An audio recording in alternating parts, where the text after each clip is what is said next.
Hello, everyone, and welcome to the Hi-Fi Preschool and Kids Weekly Training Podcast. My name is Isaac, and I am here joined by Crystal and Kayla, and we are so excited that all of you are here. Hey, guys, welcome in. Woohoo! Now, this is the Preschool and Kids Weekly Training Podcast, but we are specifically going to be diving into the kids' content for this week. So we are on week 2 of July, and we are going to be looking at how God cares when I am afraid. Within the truth, I am broken.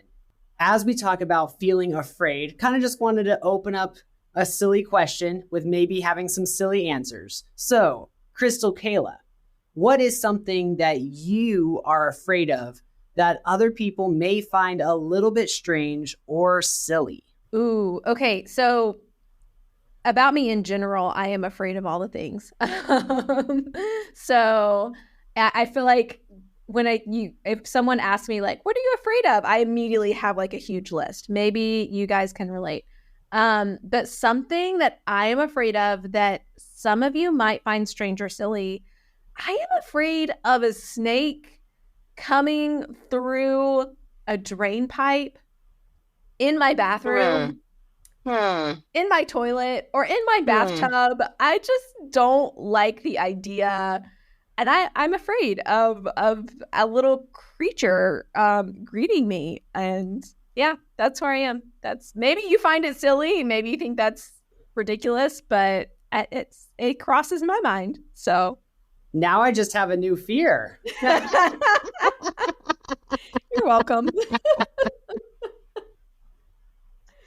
I mean, I feel like I've heard of that happening in Australia, but I struggle a little bit with that fear. I don't, just because it's never even crossed my mind. And even when you say that, I'm like, well, that wouldn't happen. Not here. Well, in all fairness, I grew up in Florida, and that did happen to people I personally knew. So it's a real thing. That's a real fear.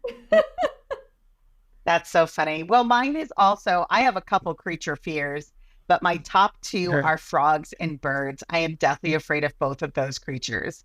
Yes, I wish you podcast listeners could see the faces that Isaac and Kayla are giving me right now. I'll take a quick screenshot and post it with the episode. So the bird one, and I'm not the only one in my family, so maybe it's hereditary. I don't know, but birds absolutely terrify me. If I am like walking and a bird like lands next to me, I will like jump and run. I'm so scared of birds. I don't know why. And then the frogs, I don't understand these children who like pick frogs up and they play with the frogs.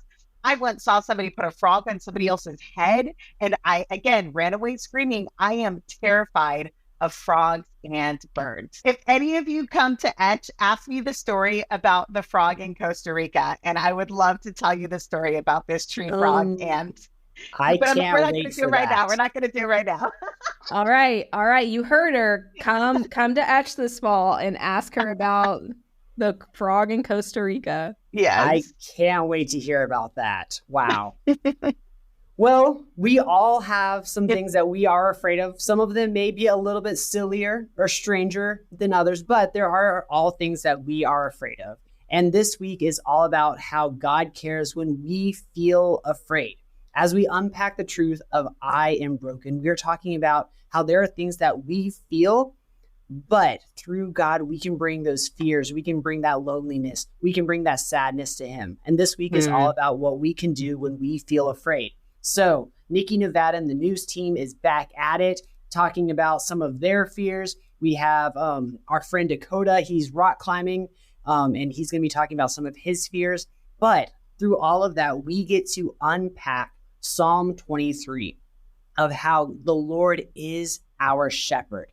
And when we are afraid, how He leads us beside still water, how He restores our soul, how He is the good shepherd. And that's something that is so encouraging to these kids. So that way, when they have those times, because we know there will be times when they feel afraid, where can they turn to? We can say, hey, you can turn to God when you feel afraid, and He can comfort you. He is your good shepherd who is there to love you, take care of you, even in our brokenness. So Kayla, I have a question for you. As we talk about how God cares when we feel afraid, that doesn't really change our circumstances that we are afraid in. There still may be a snake coming through the toilet when we're afraid. That's true. That's so, true. Why is it important that we don't give the message that God cares? So stop being afraid. There's no reason to be afraid. How can we counteract that message? That's such a good question. Thanks for asking that, because it doesn't work, right? Like whenever, I think sometimes we think that kids are hearing that message and they're hearing, well, God's in control, so just stop being afraid. God's powerful, so just don't worry about this. Don't be afraid. And that doesn't work. It doesn't work with us, and it doesn't work with kids either. Kids need to know that not the what, but the who.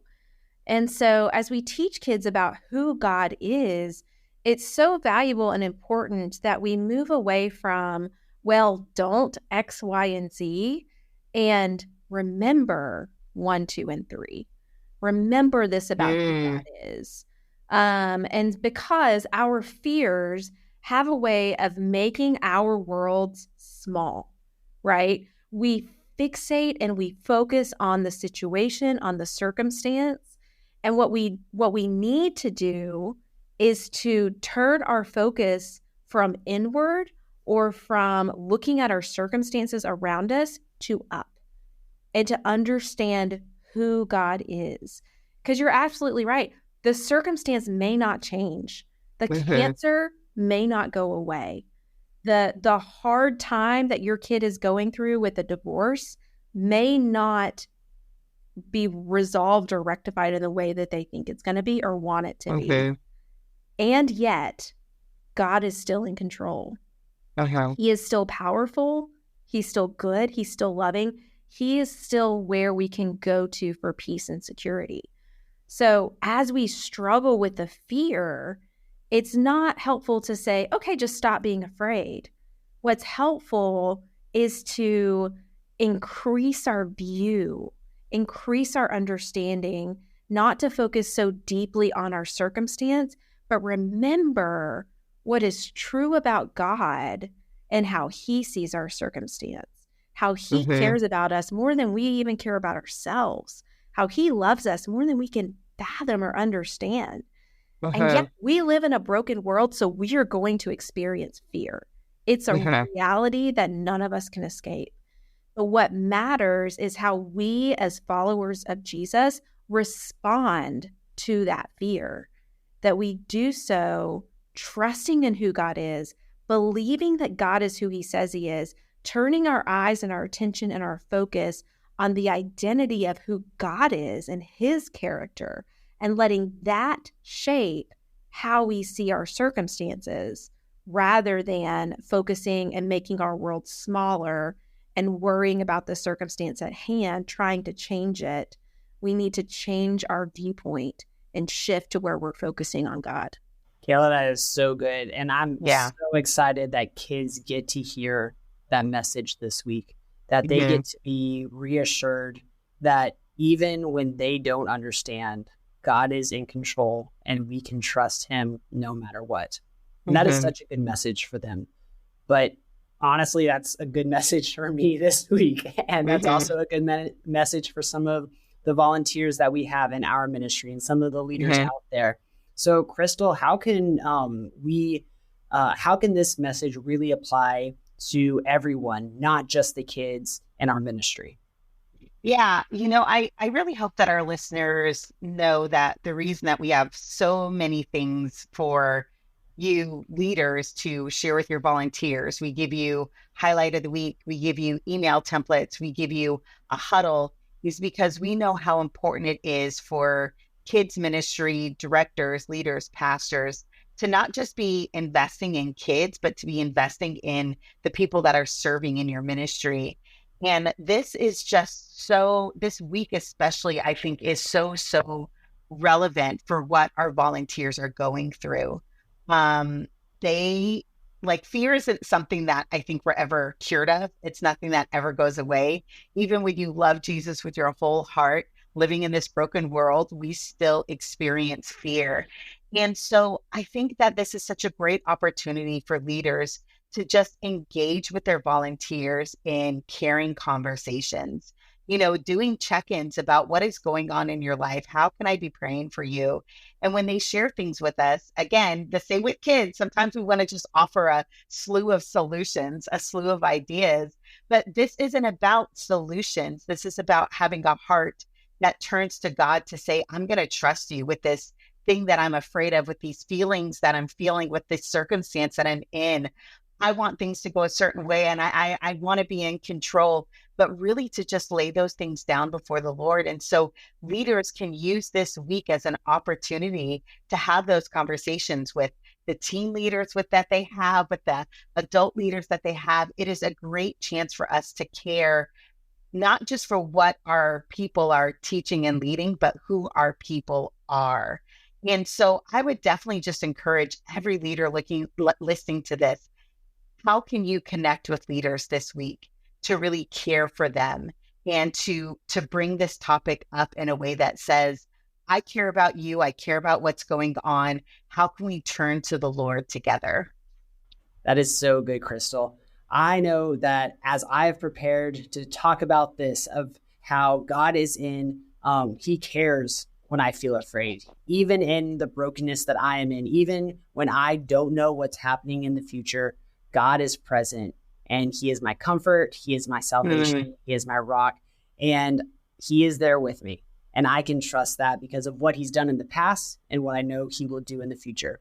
And we're actually going to be talking a little bit more about that next week, of how the Lord is my hope when we feel sad. So listeners, you won't want to miss that next week as we continue to unpack this truth of I am broken, and how we can share with kids that even in our brokenness, God cares for us and has a plan for all of us to know him.